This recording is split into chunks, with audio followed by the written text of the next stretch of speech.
Assalamualaikum warahmatullahi wabarakatuh. Selamat pagi. Kita bertemu kembali pada pelajaran pelaksanaan dan pengawasan konstruksi properti. Kita akan mempelajari tentang bab 2, konsep pelaksanaan dan pengawasan pekerjaan konstruksi gedung. B. Konsep pengawasan pekerjaan konstruksi gedung. Yang pertama, pengertian pengawasan pekerjaan konstruksi gedung. A. Pengawasan merupakan suatu tindakan mengawasi, mendeteksi, membimbing, dan mengarahkan kepada diri sendiri, orang lain, maupun kelompok lain agar kebijaksanaan maupun rencana pekerjaan dapat diselenggarakan dengan efisien dan memenuhi kualitas, kuantitas, serta ketepatan waktu. B. Peranan pengawas dalam fungsi manajemen. Posisi pengawas terletak antara dua pihak yang berbeda kepentingannya, yaitu owner dan pelaksana atau kontraktor. Tidak jarang dijumpai perbedaan pandangan dalam usaha memecahkan permasalahan di lapangan antara pihak pemilik dan pihak kontraktor sebagai mitra kerja.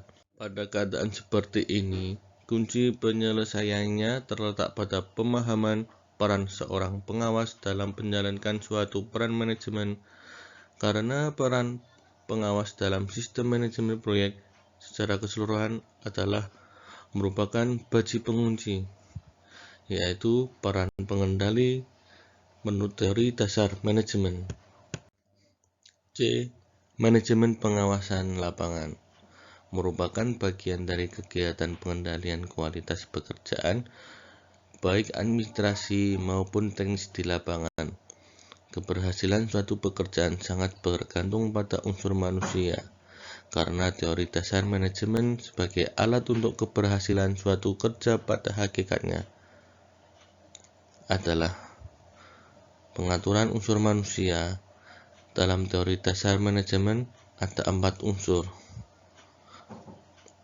Yang pertama, perencanaan. Perencanaan dimaksudkan pada kegiatan persiapan kerja yang menyangkut hubungan personilnya dan lingkup kerjanya, sehingga terwujud pembagian tingkatan kerja. Perencanaan juga dapat diartikan sebagai persiapan, pembekalan pengetahuan pengawas terhadap penguasaan fisik maupun administrasi yang berhubungan dengan pekerjaan dan sasaran pengawas yang melengkapi pengawas dalam melaksanakan tugasnya. 2. Pengorganisasian adalah pengaturan tentang orang, alat, tugas, dan tanggung jawab serta wewenang melalui kesatuan organisasi, sehingga dicapai cara kerja yang lebih efisien dan praktis. Tanpa suatu organisasi yang rapi dan teratur, jangkauan pengawasan akan menjadi sulit dicapai dan pekerjaan akan mengalami pemborosan. 3. Pelaksanaan. Pelaksanaan pengawasan merupakan realisasi dari perencanaan dan sistem pendelegasian wewenang yang ada. Pola-pola kerja dan struktur organisasi akan menjadi teruji dalam pelaksanaan tersebut. 4. Pengendalian merupakan usaha untuk meluruskan apa yang telah terjadi, tanggung jawab atau wewenang sehubungan dengan adanya kemungkinan timbul kecenderungan penyimpangan atau hambatan dalam pelaksanaan. Dengan cara pembinaan dan pendekatan, persoalan dapat diatasi. D.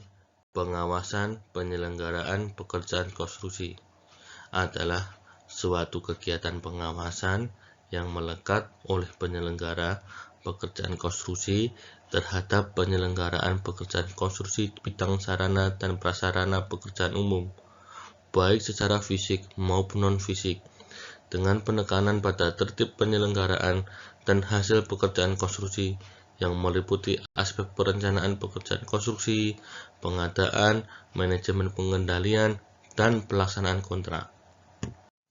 2. Prinsip dan norma pengawasan. Pada dasarnya ada 5 prinsip pengawasan dan 4 norma pengawasan. A. Prinsip pengawasan. 1.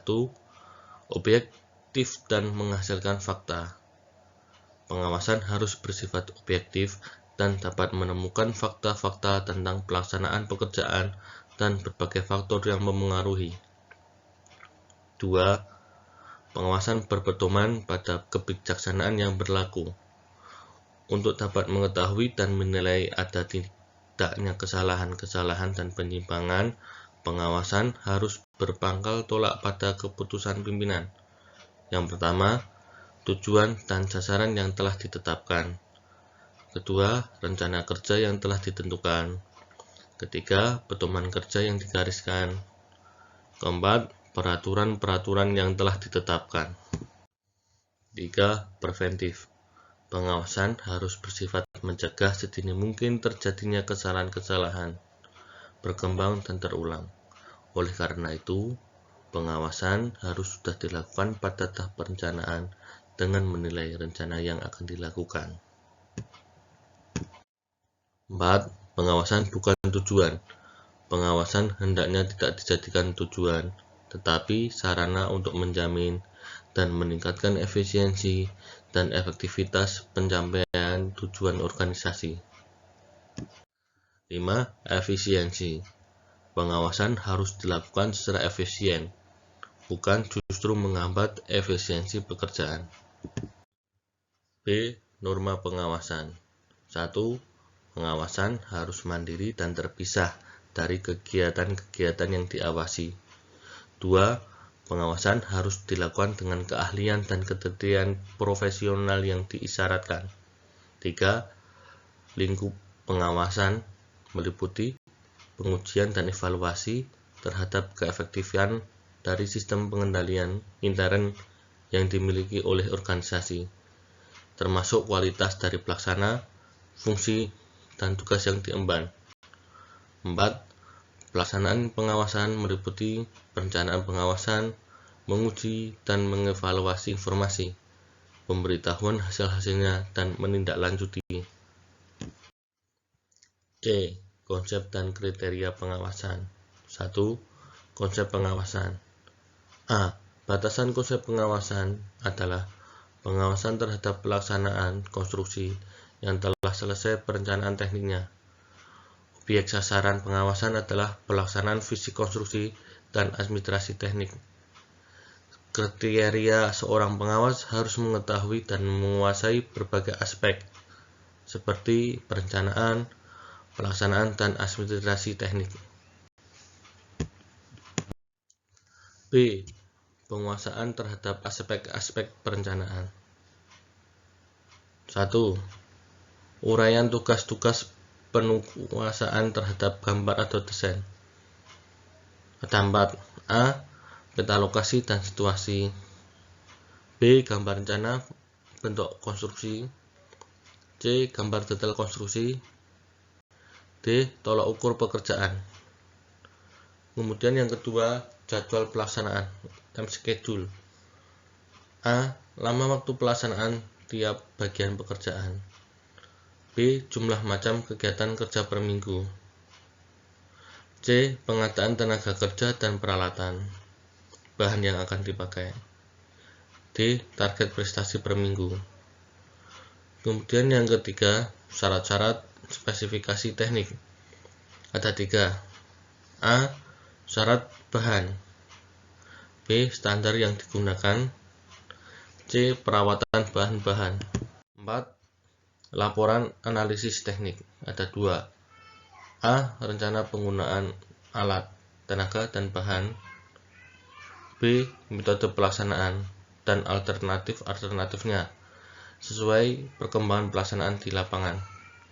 Kemudian yang kelima, job deskripsi. Ada 2. Yang pertama, tugas pengawas. Kemudian yang kedua, koordinasi vertikal dan horizontal. Hubungan antar semua aparat petugas yang terlibat dalam pelaksanaan pekerjaan. C. Penguasaan terhadap aspek pelaksanaan. 1. Pengenalan medan. Dari gambar peta situasi yang diperoleh, gambaran medan dari proyek yang akan dilaksanakan peninjauan lokasi agar mengetahui sejak awal kenyataan medan yang sebenarnya, sehingga bila ada perubahan dapat segera dikoreksi dan diperbaiki sebelum SPK atau SPL diteruskan sebagai kontraktor. Di samping itu, pengenalan medan juga diperlukan untuk memberikan saran kepada kontraktor serta langkah yang akan diperlukan bila terjadi hambatan. 2. Tata cara pelaksanaan kerja.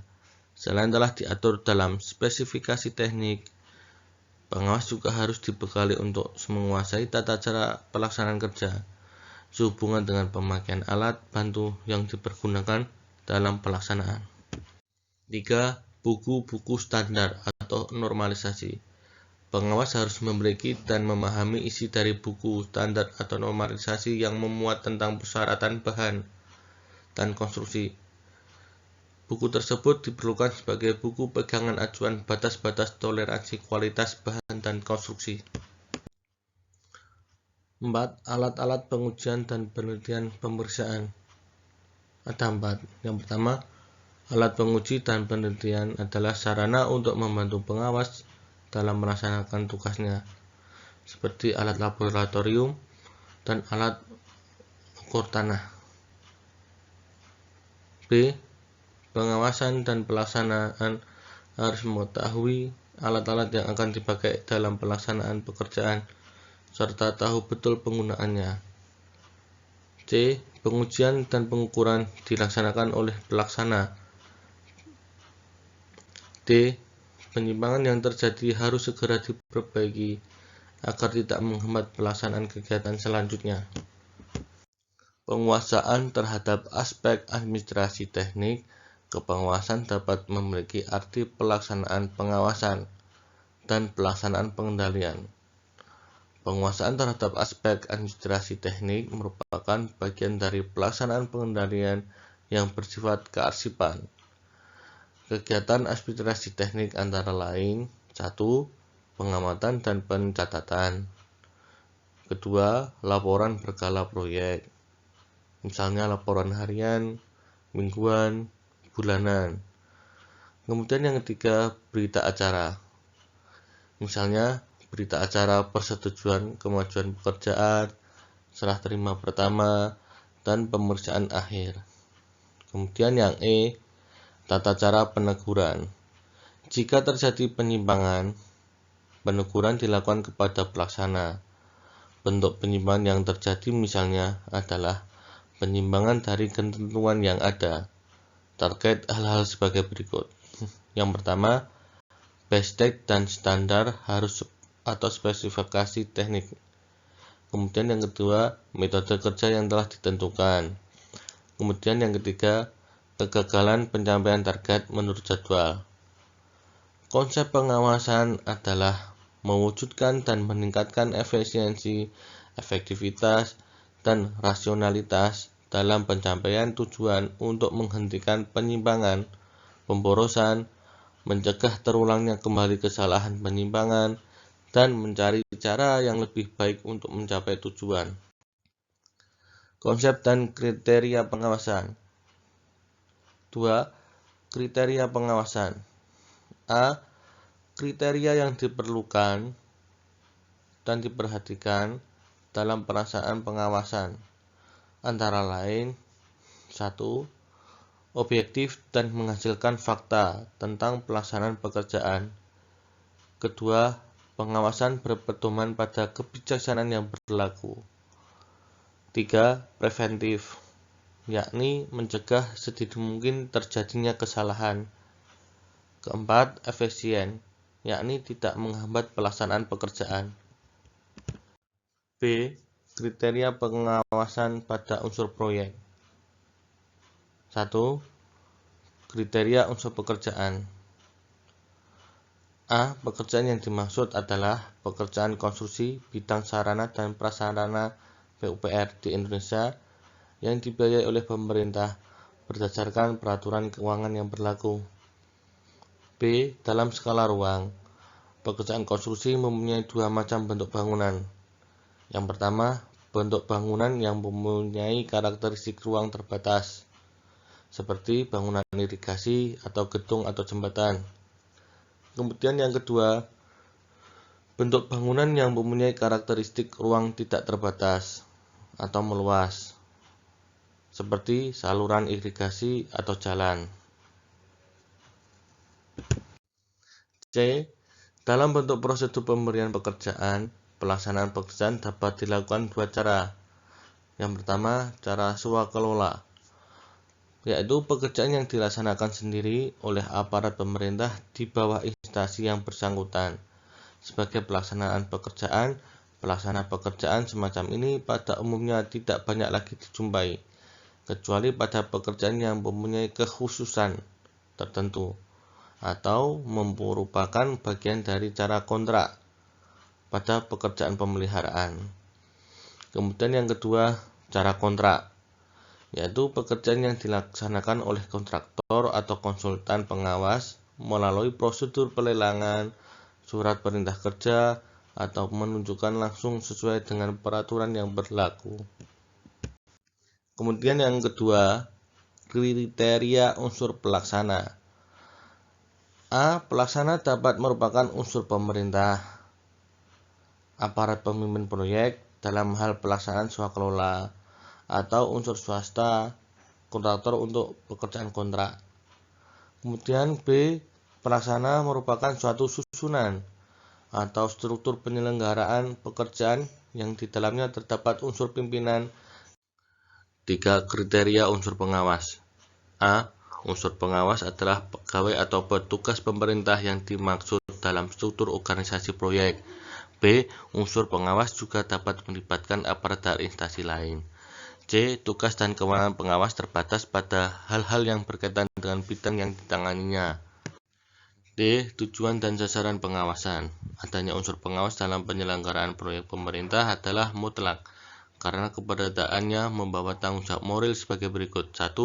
Sosial, yakni yang mengandung maksud dan tujuan untuk memenuhi kebutuhan dan kepentingan rakyat banyak. Realisasinya menjalankan amanat negara dalam mewujudkan manfaat pekerjaan untuk kesejahteraan rakyat banyak. Sasarannya pencapaian tujuan pekerjaan secara kualitatif, kuantitatif, serta waktu yang tepat. 2. Pengabdian, yakni yang mengandung maksud tertib administratif sebagai abdi negara dalam pelaksanaan birokrasi pemerintah. Sasarannya pembinaan disiplin kerja untuk menumbuhkan dedikasi terhadap maksud dan tujuan kerja dengan segala aspek. Kemudian yang ketiga, pengembangan ilmu, yakni yang mengandung unsur mendidik secara langsung atau tidak langsung untuk membina atau meningkatkan keahlian dan keterampilan aparat yang terlibat dalam pekerjaan sesuai dengan bidang profesinya masing-masing. E. Ruang lingkup tugas pengawasan. Ruang lingkup pengawasan penyelenggaraan pekerjaan konstruksi meliputi 1. Pengawasan terhadap pengendalian pelaksanaan kontrak. 2. Pengawasan terhadap pelaksanaan fisik konstruksi. 3. Pengawasan terhadap tertib administrasi keuangan. F. Ruang lingkup tugas dan wewenang pengawas. 1. Menurut sifatnya, ruang lingkup tugas pengawas mempunyai 3. A. Sifat mendeteksi, misalnya mendeteksi status tanah tempat pekerjaan untuk menentukan apakah diperlukan suatu tindakan bagi si pengambil kebijakan. 2. Mendeteksi fungsi hasil pekerjaan dengan cara pengamatan untuk mengetahui lebih awal apakah kelak hasil pekerjaan berfungsi atau tidak, sehingga perubahan dapat dilakukan sebelum dimulai pelaksanaan pekerjaan. Kemudian yang ketiga, mendeteksi untuk mempertimbangkan aspek pemeliharaan yang praktis. Kemudian yang kedua, sifat mengawasi, yaitu semua tindakan pengawas yang mempunyai tendensi pengawasan terhadap pekerjaan antara lain 1. Memeriksa bahan, peralatan, dan tenaga kerja. 2. Memeriksa hasil pelaksanaan kerja. Kemudian yang ketiga, memeriksa persiapan kerja. Kemudian yang ketiga, sifat mengendali, yaitu tindakan pengawas yang mempunyai tendensi pengendalian dengan cara pembinaan segala aspek yang terjadi di lapangan, antara lain 1. Memberikan petunjuk tentang tata cara kerja yang benar. 2. Melarang dan menganjurkan tentang pengadaan bahan, peralatan, dan tenaga kerja. 3. Peringatan atau teguran atas kesalahan pelaksana. Yang keempat, memberikan laporan perkembangan lapangan secara berkala. Yang kelima, mengadakan administrasi teknik dan pengarsipan dokumentasi. 2. Menurut macamnya, lingkup tugas pengawas mempunyai 2 macam tugas kepengawasan sebagai berikut. A. Berbentuk tugas administrasi, antara lain 1. Laporan tentang pelaksanaan kerja, cuaca, penggunaan tenaga kerja, bahan dan peralatan di lapangan. 2. Laporan tentang prestasi pekerjaan. 3. Peringatan atau teguran. 4. Perubahan syarat, perubahan gambar. 5. Mengisi buku harian, buku tamu. 6.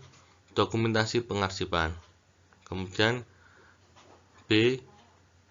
Berbentuk tugas teknik, antara lain 1.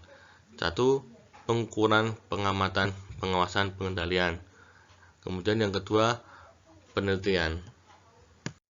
3. Menurut bentuknya, lingkup tugas pengawas mempunyai 2 bentuk tugas pengawasan sebagai berikut. A. Tugas berbentuk kewajiban yang harus dilakukan oleh seorang pengawas pada setiap tingkatnya untuk dapat mencapai misi pengawasan. Kemudian yang B. Tugas berbentuk wewenang yang penggunaannya insidental, bergantung pada keadaan permasalahannya.